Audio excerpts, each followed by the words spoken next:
হঠাৎ করে বাড়িতে এত আত্মীয় স্বজন এলো, সন্ধ্যায় কি করব এইটাই না ভেবে পাচ্ছিলাম না। চট করে মাথায় এলো যে একটু চাউমিন বানিয়ে নিই। সব কিছুই যখন বাড়িতে আছে, আর এই শীতে তো সবজির কুল নেই, অনেক সবজি দিয়ে না এরকম হাক্কা নুডলস বানানোই যেতে পারে। তো চলো একে একে ক্যাপসিকাম, ফুলকপি, আমার কাছে যেহেতু গাজর ছিল না ওটা দিতে পারিনি, সুন্দর করে কেটে রাখা কাঁচা লঙ্কা, পেঁয়াজটা একটু সাঁতলিয়ে নিয়ে এটার মধ্যে আমি এখন চাউমিনগুলো তুলে দেব। চাউমিনগুলো আগেই সিদ্ধ করে ঠান্ডা পানিতে আমি কিন্তু একটু ধুয়ে নিয়েছিলাম। এখন এগুলো হাত দিয়ে ছাড়িয়ে ছাড়িয়ে দিলাম আর হালকা করে ভাজা করে নেব। এর ভিতরে কোনো রকম আমি কালার অ্যাড করব না।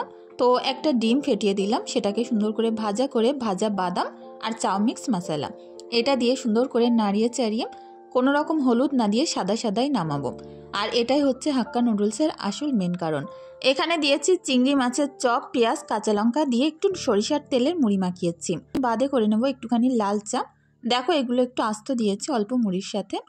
সন্ধ্যাবেলায় এরকম আত্মীয় আসলে ঝটপট বুদ্ধি কার কার কেমন লেগেছে অবশ্যই কমেন্ট করে জানিও। আজকের ভিডিওটি এখানেই শেষ করছি।